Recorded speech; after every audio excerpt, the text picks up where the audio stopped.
All those things are great and seminal and essential, and you should seek out those experiences too.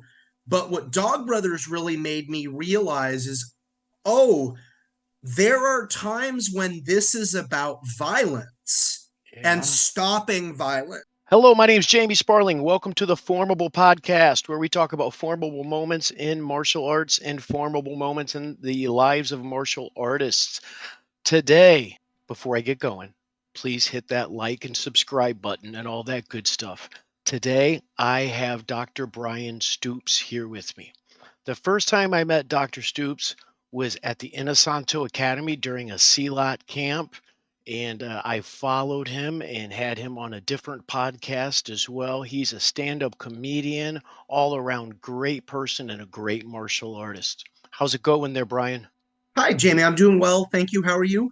I'm doing good, sir. I'm doing good. Just got done teaching a Good. CLOT class, new All right. people, and I am totally blessed. Let me tell you, life is good, brother. Life That's a is great way to good. be. Yeah, good Yes. stuff. Yeah. I saw that you had a DVD that was out for the full contact stick fighting. That was that from a long time ago? That is from quite some time ago. I don't know if it's available anymore as a DVD. So that was through Sifu Mike Blesh and Sifu Steve Resell, both of whom are very good friends and brothers in the arts. They're both full instructors under, we just lost him fairly recently, Sifu Tim Tackett. We had some really excellent collaborations there, Mike and Steve and I. I want to say, though, oh, let me think for a moment. Yeah, I want to say that disc is from 2012, 2013. I'm reaching the point in my life where it's like, well, it doesn't sound like that long ago, but then I do the math and I'm like, no, that was some time ago. I don't know if it's available anymore. Mike's martial arts video production company I know was Phantom Productions, if I'm not mistaken, Hmm. and it might be available for download. It might still be kicking around on eBay. eBay or something like that. Every now and then somebody brings it up to me. I mean, it's still something I'm really proud of. Hmm. It was recorded in um, I and all of this is how life goes sometimes, and it's part of the journey. And it's seriously, it's okay. I have opened and closed three martial arts facilities in my life, and it was recorded in the first one, which was kind of in the border of Pomona and Walnut, California, the eastern Los Angeles County burbs where I grew up, and Hmm. it's yeah, I'm still really proud of that disc. And it was kind of like what I've always been authorized to do in Dog Brothers as a Dog Brothers instructor and a full Dog Brother, is teach the first gen material on those original, I think it was six VHS tapes, Hmm. through Panther Productions. It's probably all the martial artists in our age range are like nodding their heads right now. Yeah. And so I've always been authorized to teach that material, and then I've always been authorized to kind of teach my own um, methodology or philosophies or approach to stick fighting through a Dog Brothers lens, and that's kind of how I met Mike and Steve through the late great Sifu Tim, for studying Jeet Kune Do, which I was fortunate enough to do several times.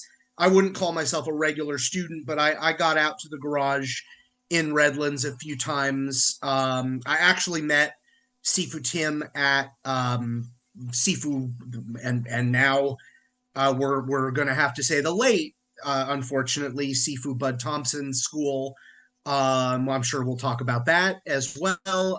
But I met Sifu Tim at a seminar at Sifu Bud's school and met Mike and Steve around that time. And, there was a time period where, like, because the first teaching I ever did in our, let's call it the Inosanto umbrella or the Mm-hmm. Junfon arts or whatever you want to, was Dog Brothers. I was fighting, and some guys that actually owned a karate studio literally down the street from me were like, "Would you want to teach a stick fighting class at our school?" And I did that for a while, and then that turned into a group in my garage, and then I ended up opening this garage academy. It was a really, really cool I thing. bet it was. It really was. It with no ego, it was one of the nicest garage academies I've ever seen. We had some really great people come through there. We did a lot of great training in there over the years. But there was a time period where I seemed to be meeting a lot of people who were very interested that I was participating with the Dog Brothers. And you've met me. I'm a whopping 5'7". I'm not a like physiologically, I'm not a like a prototypical muscle bound 6'2" martial arts practitioner as much as I and my wife wishes I was. I'm not. And so there was just a long time period there where I seemed to like all the people that were interested in Dog Brothers and stick fighting. That was kind of my niche, and I met a lot of great people by virtue of being a Dog Brother and participating in the gatherings and having people be kind of fascinated with my experience doing so. And that DVD came about as a result of all of that. And I haven't seen them in some time, but I mean, I still consider uh, Mike and Steve like dear friends and colleagues and martial arts brothers. And I mean, they're good guys, and they really love Jeet Kune Do and they love martial arts. And I'm better for knowing them. Yeah. That's so Yeah. cool. So many martial arts people just Mhm. so happens they're hardcore badass. But there's usually so nice people. I got an opportunity to go out to watch one of the gatherings and watch one of my Mhm. friends fight. And Mhm. one of the things I thought was just phenomenal was the camaraderie that was Mhm. in that arena, right? Which one might not expect that when you think about a full contact stick fight going on. But it really all of the violence really warmed my heart, Brian. I know you're going to get that. I know you because Yeah. afterwards, like all the hugs and everything, it was Yeah. so cool. So Yeah. cool. Um, I mean, a couple things because I could spend this entire hour talking about that. Hmm. My expression, I used to say to whomever I'd always say, let's go out there and hurt each other a little bit. Yeah. That's it. We're gonna go out there, we're gonna hurt each other a little bit. There's some really great philosophical tenets of Dog Brothers that are some of the most attractive aspects of participating and training Dog Brothers to me. And I've told Punang Guru Mark Denny that I've told him this many times. Um, the very, I mean, so the mid aughts is when I started with Sifu. I started all of this, and when I started all of this, I was in my mid 20s after like 7 years of martial arts in my childhood and teens and adolescence and young adulthood, and it had never quite stuck. But I grew up reading about Guru Inasanto and Ajahn Chai and Sifu Fong and Sifu Larry Hartzell, and we could list them all, right? All the greats, and reading about them, and watching Bruce Lee's movies, and reading Bruce Lee's books, and reading books about Bruce Lee, and how do they train all these arts, and what's Silat, and all, like everybody else. Yeah. And I had sort of started my life at 25. I got my bachelor's. I moved out for a year when I was working as a freelance entertainer. I was actually, this is another life that I feel very blessed to have lived a couple lifetimes worth of experiences in my 47 years. And I don't say that with a lot of ego. Like if I wanted to be egotistical, I just would be. I don't see that you and I both have people like Guru Dan in our life, these people that have just achieved a laundry list of incredible things, and kind of like what you were alluding to, they're the most polite, most humble, least braggadocious people you would ever meet. And so like that really resonates with me. But from the age of 7 until I was 24, I was a professional magician in Southern California. I was a young magician member of the Magic Castle. I performed at the Magic Castle during their Future Stars of Magic Week. I performed all over Southern California. I was on an NBC show on Saturday morning. Cool. I went to Japan when I was 19. I took 2 quarters off college. I did 300 hotel shows. And I moved to Vegas for a year. I love Las Vegas, Jamie. I know It's not for everybody. I love it. I grew up going there. My parents took me there. Like from when I was a little kid, I used to play arcade games. And then when I got older and I could drive, it's a very Southern California thing to do. You do the 3.5 to 4 hour drive to Vegas. It's very common. So I lived in Vegas for a year. I moved there like 1 month and 11 days before 9/11. And 9/11 kind of decimated the tourism industry, and with it, entertainment. I worked freelance a little bit. Like my rent was $500 a month.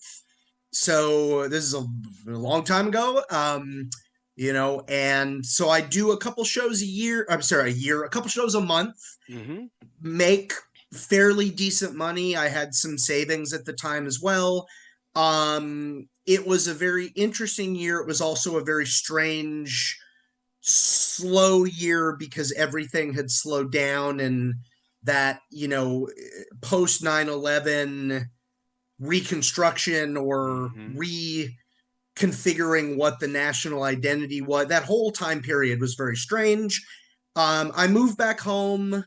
I had a very good friend who was a teacher at the time. I had taught children's theater. I had taught stage combat. I had taught magic. And she was a teacher, and I decided to become a teacher. And so I worked full-time for a year while I was still living at home, saved some money, had some money, also had some family support. So that second year I bought a condo in Southern California. Excuse me. I was online. I was actually looking for an Aikido school. Really? Aikido is an art. And I'm not interested in like it's not going to work on the street. I just think it's a beautiful ritual, and it's something I'd like to study at some point in my life. But I was online, looking for an Aikido school with my dial-up internet, and I found the Kali Academy in Whittier. So that's Sifu Bud Thompson's school. And so, to my knowledge, up until the time of his passing, I believe Sifu Bud was the oldest full instructor under Guru Inosanto, still operating a commercial school. Really? Yeah. And so he came up during the Torrance Academy days, as far as Guru Dan. He met Bruce Lee a couple times. He had a nutrition and vitamin shop in Hollywood, California, like Hollywood proper. And I think he offered Bruce Lee the occasional nutritional advice here and there. Bud was a bodybuilder, a former bodybuilder. He could still drop into full splits. Really? When I met him, he was in his 70s, so he could still drop into full splits. Excuse me, without a warm up. It was really remarkable. And so he came up during the Torrance Academy days, and then his school was in Whittier, California. So again, we're talking about kind of the eastern Los Angeles County suburbs, very close to Diamond Bar. That's my hometown. My parents still live there. Like fun fact, if Dr. Mark Cheng, Yeah. very, very kind of well-known name in our circle. He actually lives in Diamond Bar now. I don't know how long he's lived there, but it's, again, small world. And so I was working in Roland Heights. My school that I was teaching at, the high school, was in Roland Heights, not very far from Whittier, again, eastern Los Angeles County suburbs. Found Sifu Bud online. I still remember going over there. I call him up. I say, I found your school. You're very close to where I work. Pardon me again. These are the arts. I have a little bit of martial arts background, but these are the arts I've been reading about my entire life. I've been buying, overpriced VHS tapes. We all did. Like we all did,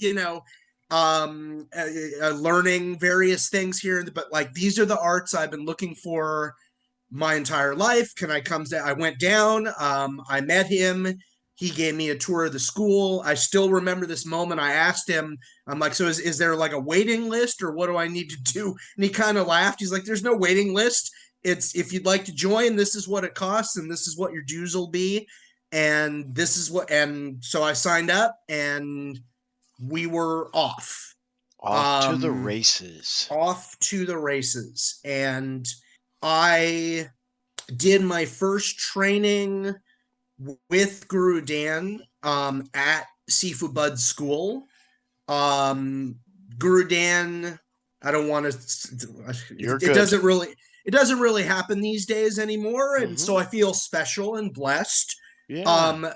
Guru Dan could be found at times in the mid-aughts, the late aughts. He might grab, Daniel Lanero, or Guru Joel, or one of those people, or Sioshi, and they might jump in his car and they might drive to one of his instructor's schools, and he might put on a 3-hour seminar. So he would do those maybe twice a year at Sifu Bud's. He would do those twice a year at OC Kickboxing, is Daniel Sullivan's former school. It doesn't exist anymore. But I got my very first training with Guru Inasanto at Sifu Bud's school in seminar. And I was also very lucky because I had successfully passed some phase testing. So I have pictures of Sifu Bud and Guru Dan handing me those certificates. And, for a 25, 26-year-old guy who grew up reading about it was like the greatest thing that had ever happened to me in my entire life. Yeah. And so this is like 2004, and I know I got there on a tangent. So while I'm doing that, I'm looking at everybody. I'm looking at everybody's website. I'm, who are these other people? Who should I be supplementing with? What, and I got this incredible foundation at the Kali Academy with Sifu Bud and his various instructors. So, Jim Romero is a senior full instructor under Sifu Bud.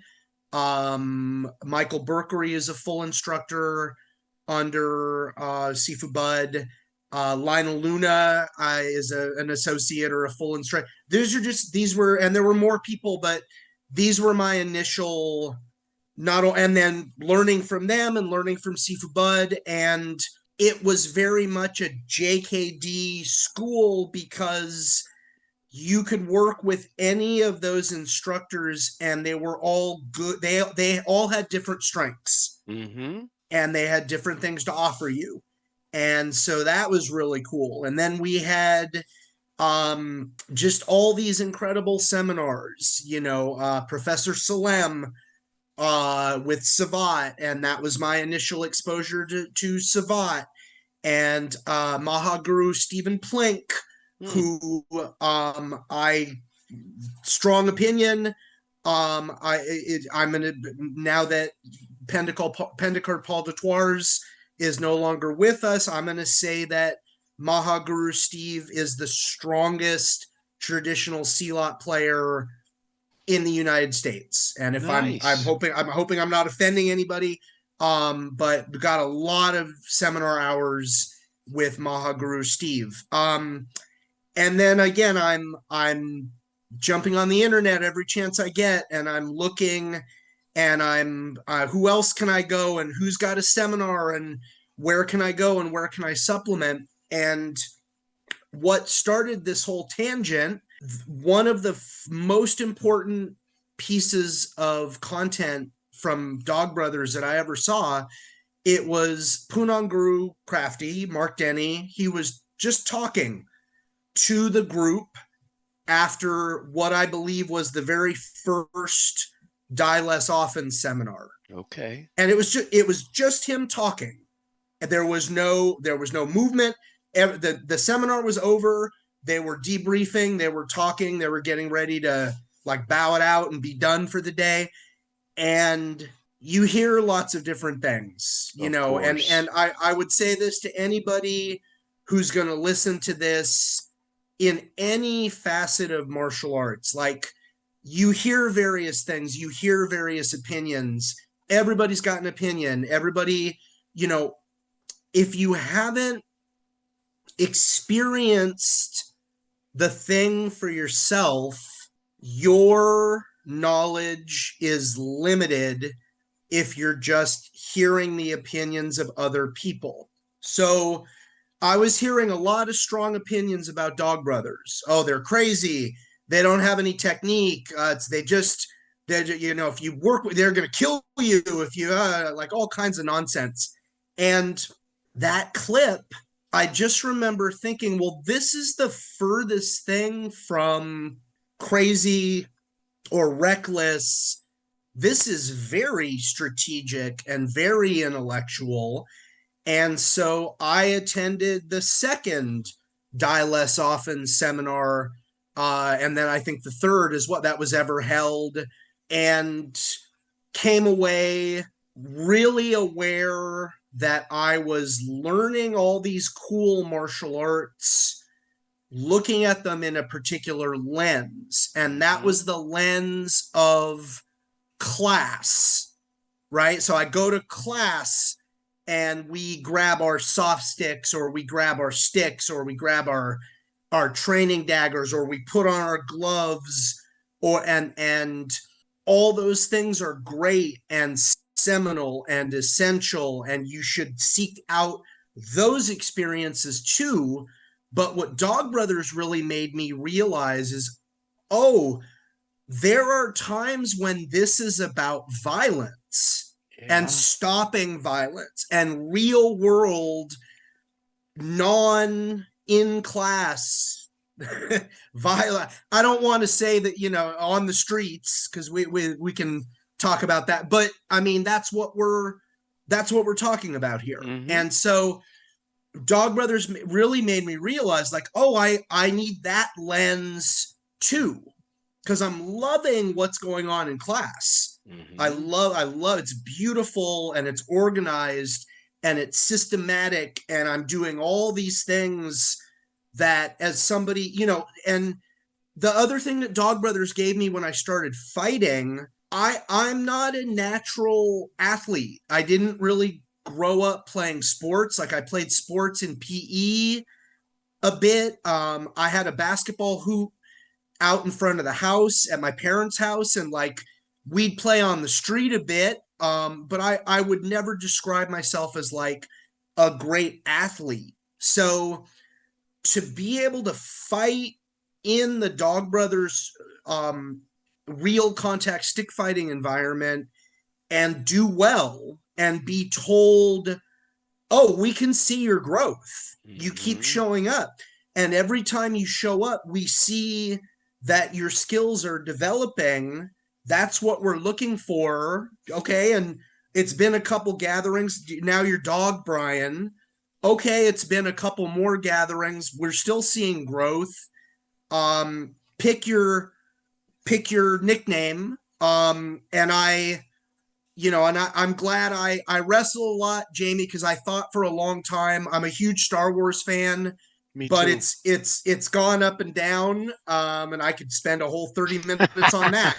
Yeah. I almost went with Jedi Dog. It was not taken, but I'm glad I didn't. That's somebody's IP. That's not a word that belongs to me. So I'm an educator. When it comes to martial arts, I would say my areas of strength are organizing a curriculum, sitting in somebody's class and taking notes, and kind of being like, okay, how do I teach this to a mortal? Yes. Okay. And I'm not saying you and I are immortal. I'm saying you and I are in it, and we know that world, and we know the fire hose that is learning from Guru Inasanto. Yeah. Just as his knowledge just dispenses, because he can't help himself. How could I break this down and make this learnable to somebody if it's the Silhig series, okay, and you're talking about somebody, maybe they've got 3 or 4 lessons, all right, and their gateway to understanding the depth of an Inasanto curricular progression is the Silhig series. How could I break that down for beginners? And I would say like that's an area of my strength. And so to be validated on a physical level, like as a fighter, yeah, I can't tell you like what that meant to me. And then I made full Dog Brother at was it the 20th? I think it was the 20th anniversary. Yeah, it was the 20th anniversary, 2008 gathering. We were in Temecula, California. We fought for a weekend.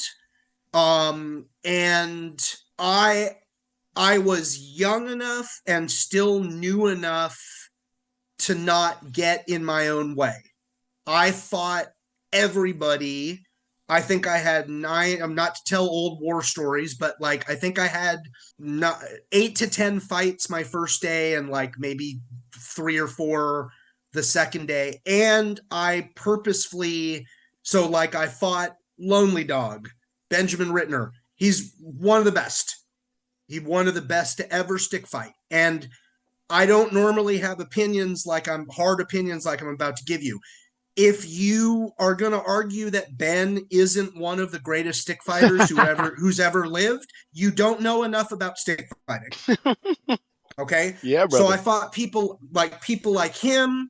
I fought Dogzilla. Mike was there.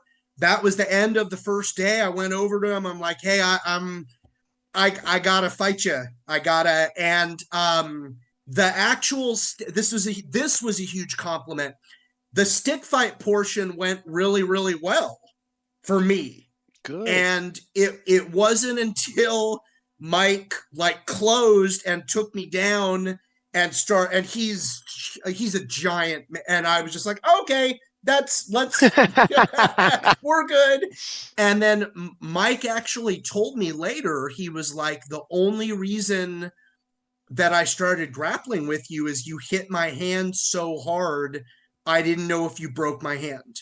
And so again, I'm not, as people are listening to this, this is not me telling you stories about like, this is why you should think I'm a great stick fighter. That's not, these were really important moments to me that led to a sense of self-confidence for somebody. I don't think of myself as somebody particularly physically gifted.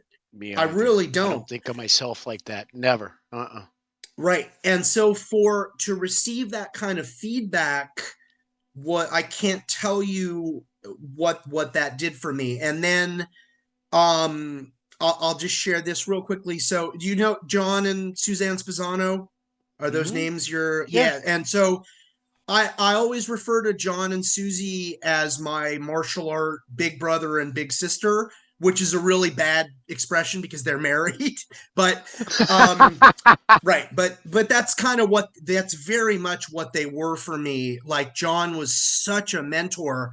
There was a context at the Inosanto Academy. I don't want to go into detail because it's a little negative for this person, but it led to John basically saying to me, Bryan, I don't want you to be so giving of your time and energy that you misplace that time and energy, because you're going to be a really good instructor someday.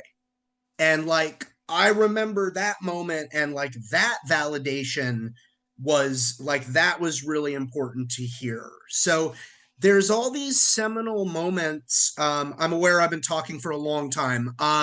That's why you're here, Bryan. There's all these, I appreciate it, Jamie. There's all these seminal moments that are so important to me, and it became very important no matter the context, because like, so in California, I defended my dissertation for my doctorate and submitted the final paperwork, and then I was all set to graduate.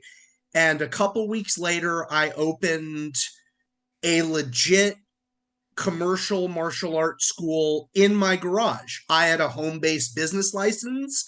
I had a merchant's license. I could sell merchandise. I had insurance.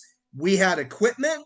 There were a few things in the corners, but as as are in most garages, but it was 95% training space. And I started 3 days a week after work. This is all after, I've worked as an educator. This is my 22nd year working as an educator. 3 of those years I was an assistant principal. The other 19, I've been a teacher, a secondary, mostly an English teacher. And so I ran that for about a year. I opened a commercial, the academy I mentioned. Ran that for a year, was doing fairly well. Like, my student body just followed me. It was pretty great. Like, built up the business in the garage. When we got to a certain number, we just moved it. My wife said to me, look, I know you're only doing this 3 days a week after work. Our kids were still really little. Would you mind moving back into the garage? And so that was just a thing of, we didn't renew that lease. We drove all the equipment back to the garage. We were back in the garage for another year or two. And then the garage really exploded. Like, I mean, really, I was shocked. like, I mean, I felt like, speaking of blessed, like, as a, a single income family, on a teacher's salary, I mean, For you're always sure. looking for ways to make extra money. And I Mhm. mean, that business got to a point where, man, did I feel lucky. Like, and so then I had this really strange thing happen to me where, because I got my doctorate in leadership. I really wanted, or at least at the time I thought I wanted, to be an assistant principal and then eventually a principal and then a director at a district and then a superintendent.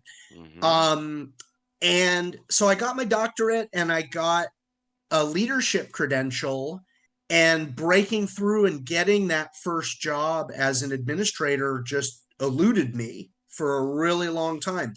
And so it started to feel like, okay, I'm going to be either a teacher with this really awesome martial arts passion slash business, or I'm going, that I'm probably going to, at that time the numbers really supported like moving into another facility, or I'm going to be an assistant principal and move through that runs this really cool garage group, and then I get to kind of work with my instructor, because I'm still in Southern California at this point, and getting lots of hours with the people that I love training with.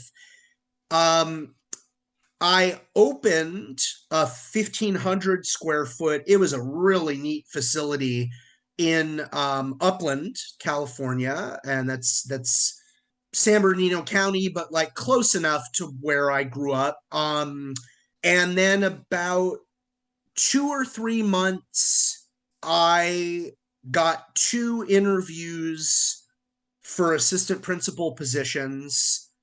My wife said, "Why don't you just go, just see what's going to happen."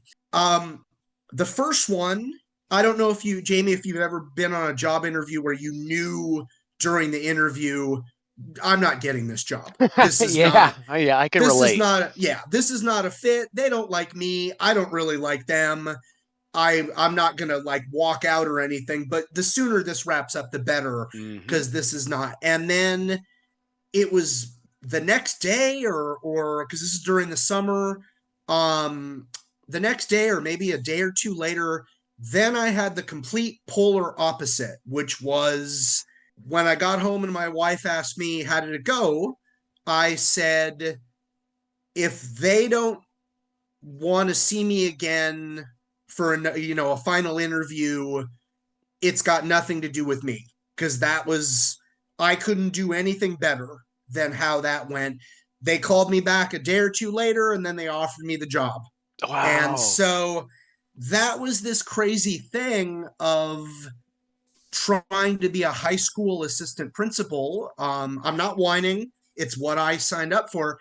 The hours when you're an administrator in education are insane. And Mhm. so, um, I mean, ultimately, again, I made the decision. I let some of my senior students take one night. I gave them keys. I trusted them. They knew everything they needed to know. I let them run one night without me. And then I was really teaching 1 or 2 other weeknights and then on Saturdays. And that was mostly manageable. Mhm. But then when that contract, um, I'm sorry, when the lease ended, again, I made the decision, okay, this isn't sustainable. We moved back into the garage. Then we were in a park for a year, and then in 2018 we moved east, to the New York City area, and I live in Queens now. I opened up this little broom closet martial arts academy in Manhattan, um, 2000 to 2001. I got very, very lucky that I didn't re up the lease, because COVID and the pandemic ultimately told me, yeah, this isn't going to be, you're not going to make a go of this. Mhm. My practice has primarily been online for the last few years. And then the last the 2024-2025 academic year, I spent in England. So I was in the south coast of England. I was teaching at a secondary school there. I just wanted to change. Did various martial arts things online. Full disclosure, it was more about stand-up. Yeah. So, 2000, well, really right before the pandemic, I was traveling a lot for martial arts. 2020 into 2021, I was doing a lot of traveling for martial arts, and I just started writing some stand-up comedy. It's the stand-up comedy scene in New York is one of the best in the world. Yes, sir. And my my wife works for a theater company. My kids are all in the performing arts. They're both in the performing arts. I was just missing the performing arts. And I did my first year of stand-up mostly online because of the pandemic. It was a great way to stay sane. I did a lot of Zoom open mics. I did a lot of Zoom shows. I wrote a lot of material. And then when things started to actually open back up in 2021, I started actually going out in comedy clubs. And that's so in martial arts, and I know there are systems, you're an example of it's at the time, especially because this is my wooden table here that I'm knocking on. Brother. Knock on wood. This hopefully once in a lifetime, never to be repeated pandemic shut down my third academy. There just seemed to be, as a martial artist trying to monetize what I was doing, there started to be parallels for me when I was in my performing arts career, where I just felt like whatever measure of control I had been removed in some way. Mm-hmm. And so I just didn't like that feeling. I know who I am. I know the value that I bring as an instructor. I know the value I bring as a martial artist. The part of me that is nourished by being a performing artist was just kind of calling to me. And so these last 5 years, I've performed in some of the, again, none of this is, I'm just telling you things that have happened. That's why you're here. Cool. That's why you're here. And this isn't braggadocious at all. Yeah. You're here to tell your story, brother. Yeah. So I'm just, again, I'm one of those people. I just want to make sure everybody's clear. I understand. I'm sharing my journey. If any part of it is helpful, repeat it. If any of it's helpful to avoid it and make your path shorter. Mm-hmm. So, I've been very lucky. Like, I've performed some of the most prestigious comedy clubs in the country, Gotham Comedy Club, Broadway Comedy Club here. I auditioned I did amateur night at the Apollo. Yes, I got booed off stage. Some of the greats have been booed off stage. That's the environment. I still can say I performed at the Apollo. Yeah. Super cool. In LA, I've performed at the Comedy Store. Wow. And I have this crazy story. My friends came to that show. Gary Busey, the actor, was in the audience. His ex-wife was actually one of the comedians on the show. She eviscerated him on stage. Wow. It was really something to see.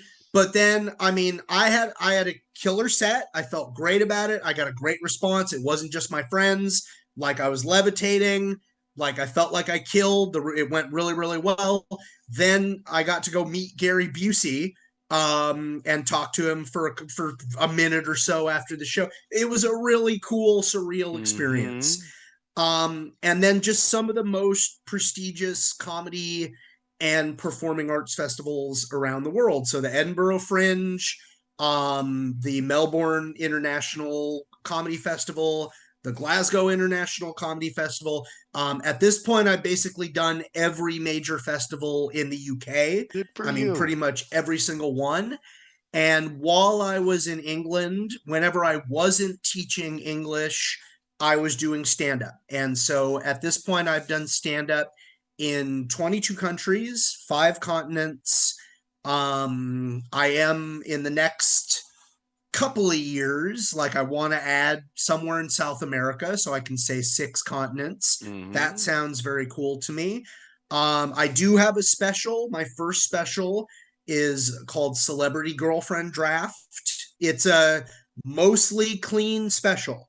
So no F words, no S words. I would say it's PG-13. It's mostly, I mean, you probably don't want to watch it with your 5-year-old, but it's mostly family friendly. Yeah.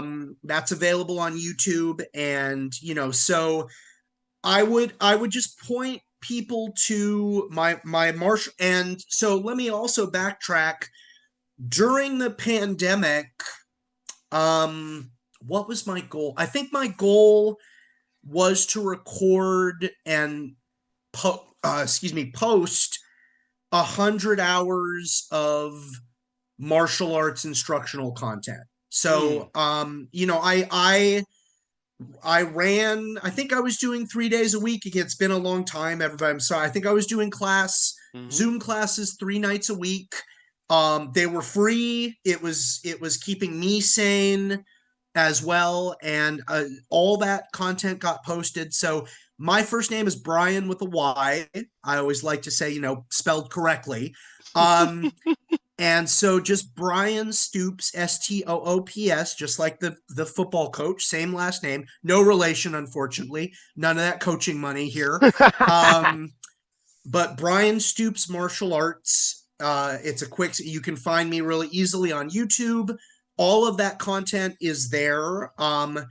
I haven't been as active on YouTube or socials with martial arts for a while because, again, the comedy has just been feeding my soul a little bit more. There's nothing wrong with saying that. You're right. I mean, that's really, really important. Yeah. And so, and then Bryan Stoops Comedy, again, Bryan spelled with a Y. You can find I'm very active on socials, very active on YouTube. You can watch that special. I'm very proud of that hour. I recorded that hour 4 years in. I worked that hour in a lot of places. Like I broke that hour in clubs all over New York City. I did that hour at the Hollywood Fringe. I did that hour at the Edinburgh Fringe. I did a 6-night run. That was one of my favorite experiences of my entire life. Jamie, do you know Jackie Rayner? She's from Scotland. Yes, I do. Jackie actually came to one of my Fringe shows. This is 2023.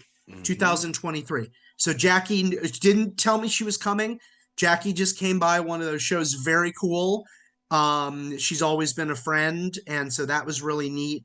And I think I'll share this. My second to last night in the Edinburgh Fringe.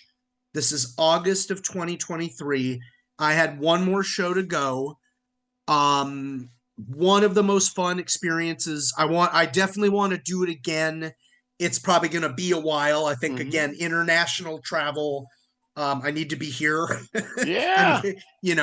My wife and kids did not go with me to England. They looked at my face and they're like, Dad needs an adventure. So, I think I need to stay put for a while. Yeah, it was a really neat experience. But anyway, so I'm in Edinburgh.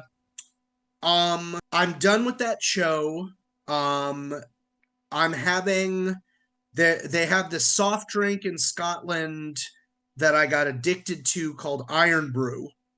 And if anybody ever finds himself in Scotland, it's one of my favorite things. So I like to have a post-show Iron Brew.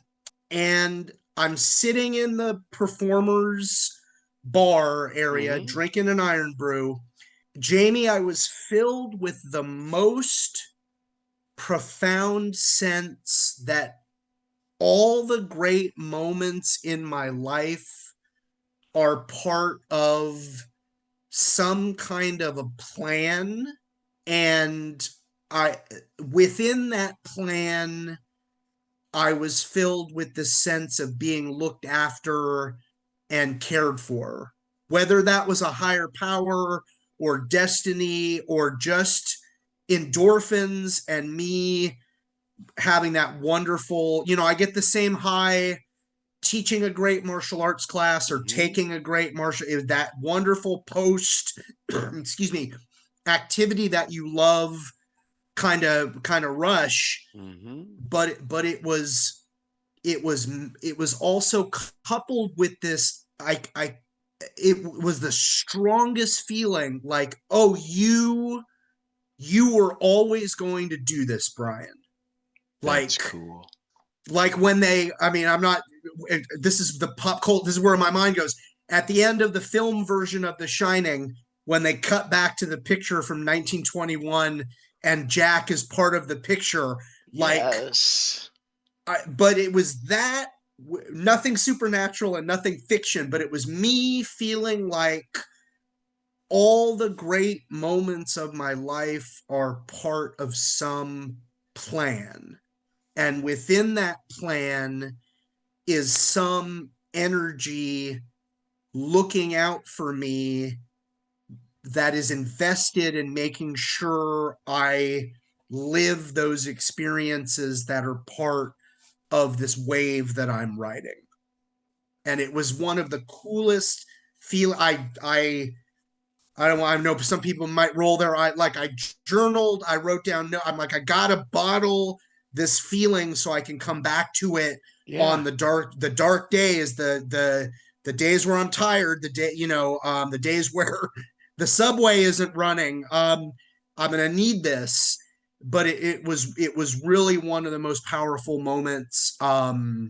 Seriously, like, short of getting married or the birth of my kids, like, it was one of the most powerful moments of my entire life. Thank you for sharing that. Yeah. That's really profound, and we all need that.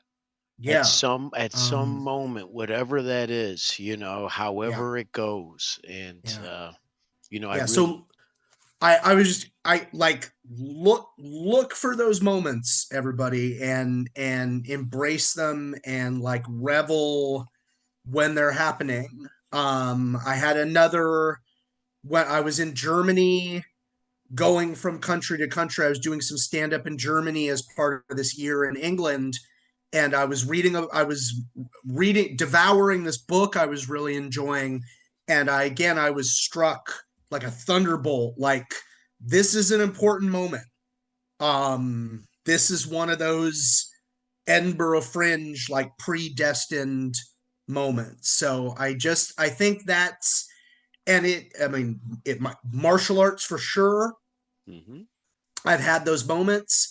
I've described some of them during our conversation here. Um, Definitely, I mean, my relationship with my wife, are in October of this year, we'll be 20 years married. So it's like a 22, 23-year long relationship, like my Mhm. journey with my kids. And my boy is 18, my daughter is 16, and I am one of those, like, I love it so much. I love these little adults, many that Yeah. are running around. But I'm also having those moments of, like, oh my God, here's a picture from 2008 when they were itty bitty little. So it's like those moments are part of that as well. So the only other thing I want to make sure I do, I mentioned him briefly. We lost Sifu Tim Tackett Mhm. a couple months ago, and he was just a good guy, and I mean, a really great instructor. And how do you measure an instructor and their contributions, you look at their students. Yes. And like, again, like Sifu Mike Blesh, Sifu Steven Resell.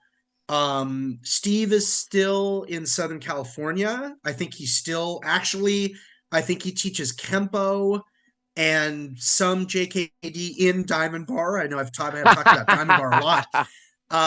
Keeps coming back to Diamond Bar. I believe Mike has moved somewhere in the South or Colorado or some. He's moved somewhere, and I'm blanking on exactly where that is. I know he's not in Southern California anymore, but they're both there. Again, Mike's company used to be called Phantom Productions, so it's worth looking into if he's still distributing content. I know Steve just, because he posted on social media, just wrote a really great piece about why when he has control over a class, he prefers people don't wear their rank in class. It was a really insightful, interesting article.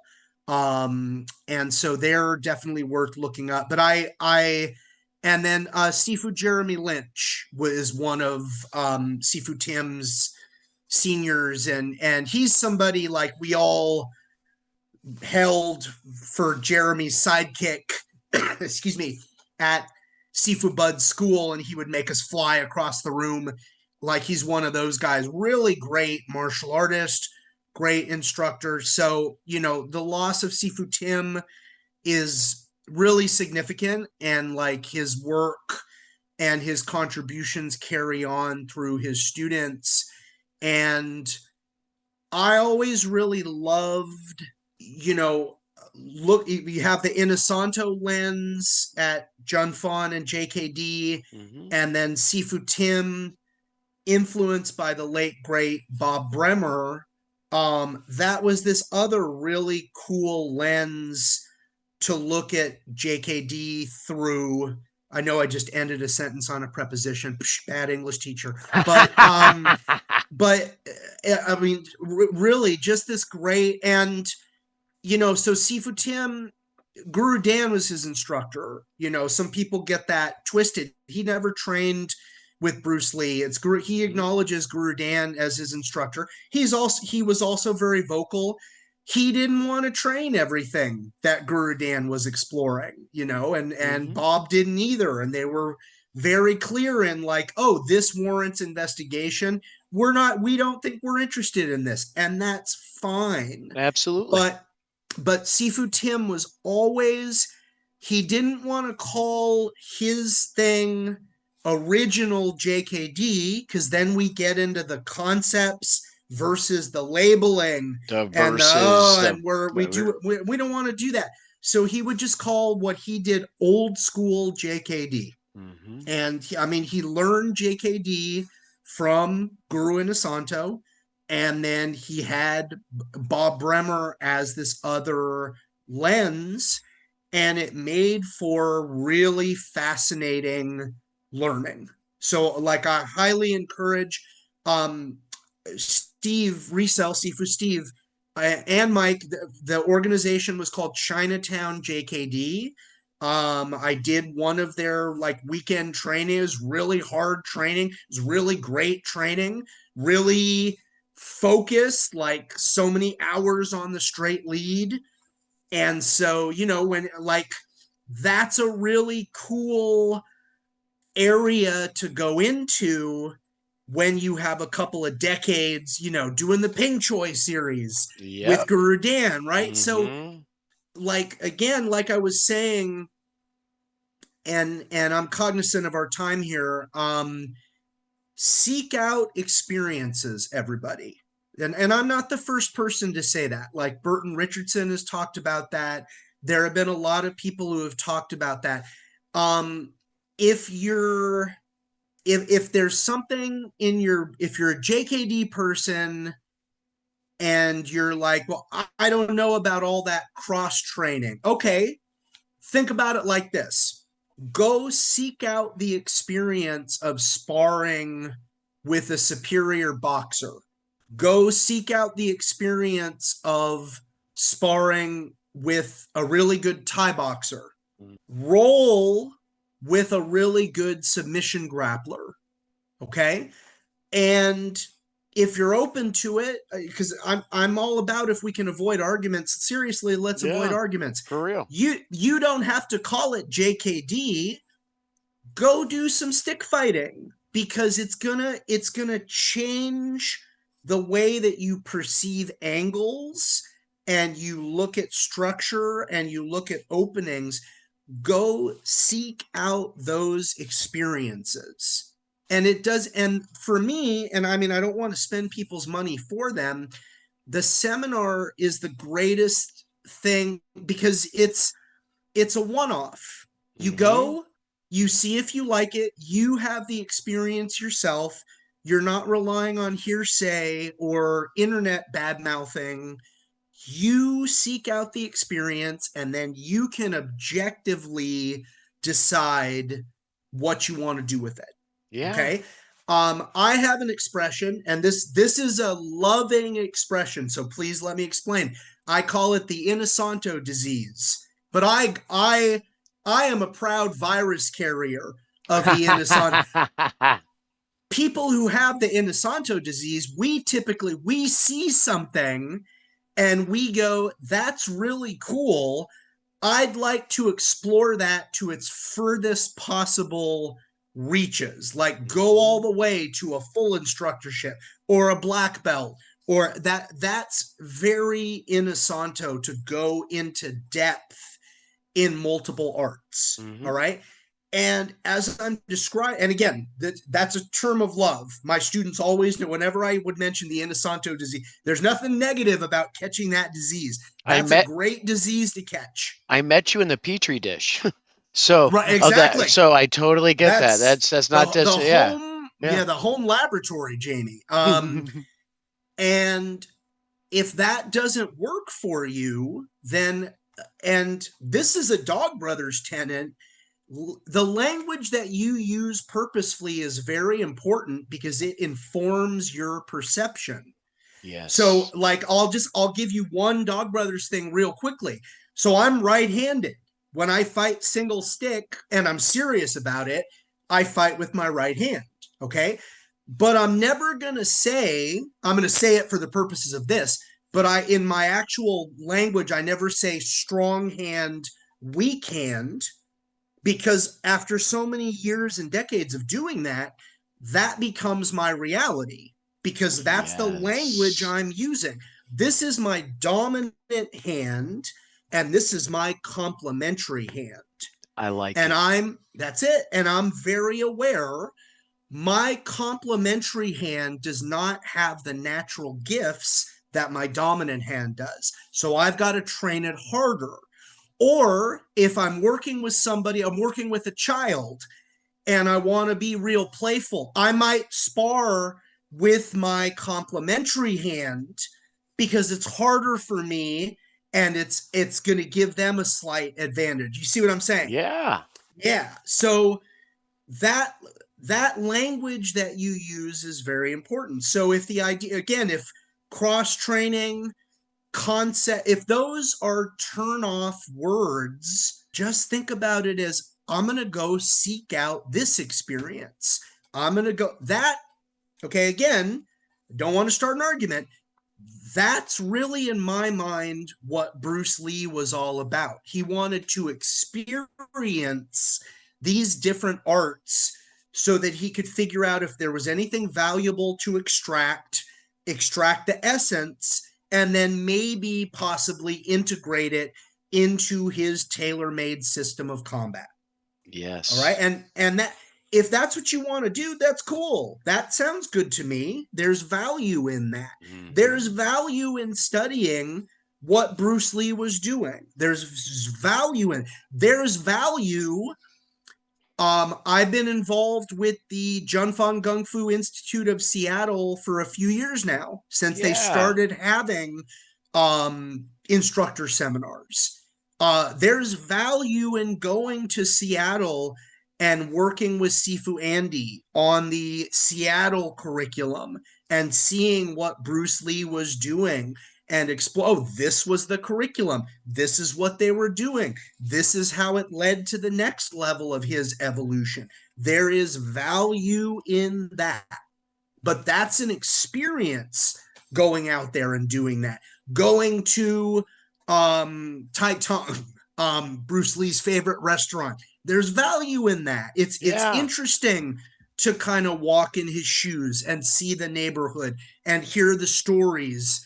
And there's definite value in that. But I would just say, just acknowledge that all people are different, our journeys are different, and try to have some open-mindedness and humility when you look at other people who maybe have a different focus area. Yeah. That's what I would say. And I have to squeeze this in again. We lost Sifu Bud. I'm wearing my jacket from the Kali Academy that he gave to me. I got my instructorship under him in 2008 after everybody's journey is their own. I worked my butt off. I put in a ton of hours. The rewards that I reaped were incredible. This incredible foundation then to go and be able to study with these other people. That instructorship then led to my instructorship under Guru Dan. And I still remember getting those certificates in 2008. Both of them, the one from Sifu Bud and then some months later from Guru Dan, and just, it was incomprehensible to me that I had done this thing, Black Belt magazine and these ads and Panther DVD, VHS tapes and I VHS tapes and all these incredible people. And now I'm meeting them and training with them. And I have a piece of paper that at least some people think I've put in the hours to have accomplished something. It doesn't, and that's very important too. Rank doesn't solve all your problems. Mm-mm. You're not going to get a full instructor certification and immediately, all your money problems are gone or all your relationship. It doesn't solve those problems. And it's a huge responsibility. Yes, I was also keenly aware of, this is an incredible responsibility that these people have offered me, and then subsequent as earning other instructorships from other people, that they're putting their faith in me, that I'm somebody who has something to offer as far as perpetuating these techniques and arts and ideas and all this this barrage of learning that really, we have to acknowledge Guru Dan Inosanto and kind of his movement, whether you agree with it or not. Yes. And the amount of people that he's brought to the forefront as he's gone through his own journey of perpetual martial arts research within his lifetime. So, but the person that started me, even though I'm in this weird, and we'll probably maybe start to end on this, Jamie, I have no problem being transparent and being honest. Yeah. I'm in a slight holding pattern with martial arts as I figure out what's next. I'm quitting nothing. I'm disavowing nobody. That's not what I'm saying. I'm in a place where my Inosanto disease is very quiet these days. I'm feeling pretty secure with the knowledge that I have. It doesn't mean I won't be acquiring more in the future. It just means where I'm at this moment, I actually feel like the expression "I am enough." Good Sometimes that's something we say, and we say it to kind of encourage us, as I'm saying it in terms of martial arts. And I never dreamed I would represent the people I represent and have some of the pieces of paper that I have. I really never. So brother. like I am enough and I know I have a lot to offer. What that offering to people in the next stage looks like, I'm still kind of figuring out. I'm not going anywhere. And I mean, this time has flown. Like, I feel like we've been talking. I know I've done most of the talking. You're supposed to. I know. I feel like I've been talking to you for about 15 minutes. Yeah, brother. And I know it's been far longer. So I love the martial arts. I'm grateful to the martial arts. I'm grateful to all my instructors. Sifu Bud was really special. He's a really special guy. He's like, there's a few other people there. I mean, by biological reality, we're probably not going to have them too much. I mean, I hope Yes, and pray I understand there's some, what you're yeah, saying. Yes. you know, and I'm not, we all hopefully will have that privilege.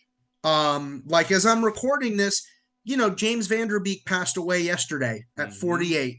And I'll take, pardon me, I'll take the hit. I was a huge Dawson's Creek fan. It was a super fun teenage soap opera. And so the fact that this guy that I really admired, you know, he's a year older than me, like, and I love Varsity Blues. I thought he was great in that movie as well. He carries that whole movie. He's like the heart of that movie. And this guy's gone. Like he's gone at 48. It's crazy to me. So as we say in Dog Brothers, like time is assured to nobody. Amen. Hopefully you and I, brother, we have the privilege of hanging around a while and being useful and sharing our knowledge and hopefully more of these conversations. I've really had a lovely time. But man, I have to acknowledge the passing of my first JKD Collie instructor, Sifu Bud Thompson. RIP. It's like, I mean, Bud was pushing 100. He's in his late 90s. And again, like we know as people reach a certain age, like we know what the reality of the situation is. I was very fortunate because the year I was in England, I came home during the holidays and then we went to California. I actually got to go to the Collie Academy in Whittier on their last day of operation, their last day of classes. Sifu Bud was there, Sifu Jim Ramiro, his senior full instructor, his senior instructor that Bud certified was there. And my kids were with me that day. My wife was resting, but like they got to spend some time with my kids. I got to tell Sifu Bud and Sifu Jim, because he's very important to me too. But Sifu Bud, I got to tell Sifu Bud what he meant to me and just thank him, because I was at the Collie Academy for about 7 years. You know, as 4 years I got my instructorship. I was definitely dabbling and going some other places. I taught there for about 2 years. And then I was kind of doing my own thing and going to the Inosanto Academy a lot. And so after 7 years, I was kind of off on my own, but man, those were a great 7 years, Jamie. And I'm so grateful. And I'm so humbled by being a part of that story and being a part of Bud's story. And like validating because Bud was not an easy, you know, he's ex-military, he's very blunt. I used to like to call him the ex-military foul-mouthed grandfather I never had. That's how I used to refer to him. That's awesome. And he very high standards, very old school. I mean, if you made a mistake, there was no coddling. And so to work crazy hard, because his exams were nutso in terms of stress, and then to be able to go through 4 phases and get certified and then eventually be certified as an instructor under him. Again, this man that was offering this thing that I felt like I had been looking for my entire life. And he started me in this. We're looking at, in May it'll be 22 years in the Inosanto blend, and I'm blessed and humble, and I would wish everybody great mentors that help them reach the next level of their own development and become the people that they dream of being. That's really what Bud Thompson, Sifu, now the late Sifu Bud Thompson, that's really what he gave to me. God bless, brother. And I really appreciate you sharing your experience through martial arts and, as you put it, your different lives. Yeah, All those things are really important. And just realizing where we came from and the fact that at one point we were kids and we thought maybe some of that stuff was for other people. And yeah, then we got to do it. I right. hope people take that from this podcast, Thank you. and I Yeah, hope they I look hope so. forward. Yeah. Yeah, I have a a Balintawak instructor. You need three things to train in martial arts. You need time, free time, right? Hmm. And as we get older and we take on more responsibilities, sometimes we don't have that. That's a Hmm. resource. We need money. We need Hmm. money to pay our instructors, pay tuition, Yeah. keep academy spaces open. Word. If Yeah. they're like that, we need that, and we need our health. Hmm. You've heard me coughing a little bit here and there. We rescheduled this because originally, and I caught a little bug. I'm feeling much better than I was, but if you're missing any one of those three resources, you can't train. And Hmm. so for everybody who's listening, I mean, I would say this about any experience in life, including martial arts. If it's something you really want and you're on the fence and you have the resources, like the time is now. Go, like, nobody, take the lesson of, like, we just lost Dawson. I'm Yeah. talking about like 90s TV characters that I love. We've lost Brenda and we've Hmm. lost Dylan, right? Yeah. I'm an 80s kid, but I was a teenager in the 90s. It was a great time to be young. And like, we've lost some of like the people that I grew up really, really on TV shows I loved as a young person. They're gone like far too young. And I'm not trying to be morbid because I'm talking about Sifu Bud, who lived this long, incredible life. But like, the time, what we're assured of is this Yes. moment now, this time. And so, like a 25-year-old school teacher who had like started his life and realized this incredible opportunity was not that far away from where he was working. And I'm sorry, I was just referring to myself in the third person. You're Like, allowed. if you're listening, everybody, take the leap. The Take time the is leap. now. Like, if you have the resources, go for it. Because you might find yourself, before you know it, 20 something years in, having an incredible conversation with somebody like Jamie, that you have this profound, almost unspeakable connection with, because you're connected through a thing, whether it's martial arts or performing arts or Hmm. whatever. You might find yourself being the person that's telling all these incredible stories, inspiring other people to start their own journeys before you know it. So the time is now. Like, honor the people in your life who worked hard to put you in the position to be able to do those things, and go for it. Like Sifu Bud did for me. Go for it. The time is now. The time is now. God bless, Brian. Thank you for coming on the show.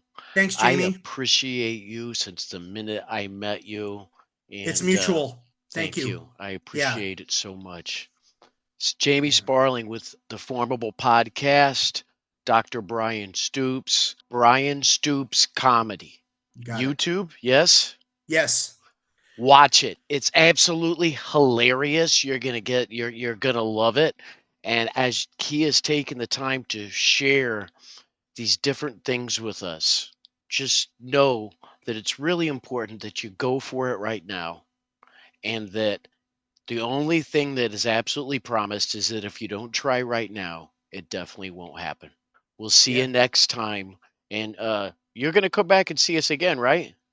I'd love to. You let me know when. We're going to do it. I'll come on here and yap for an hour and a half anytime you want, Jamie. I had a blast. Absolutely. I love talking to you, brother. I'm so happy for you too. Everything you do and your students and your academy and your passion for sharing our thing with other people. It's very important. And I respect and admire you Thank right you. back. And I really like from the moment we met, it was a very cool thing to Hmm. share. Again, it's a very unique experience being at an instructors conference at the Inosanto Academy, Yes, it is. drinking from the fire hose of knowledge that is learning from Guru Dan. And so that's one of those things that we share. So I admire you very much in the work that you do and how Thank you. you help people, and the man and the person that you are right back. I appreciate that so much. We're going to have Dr. Stoops back again.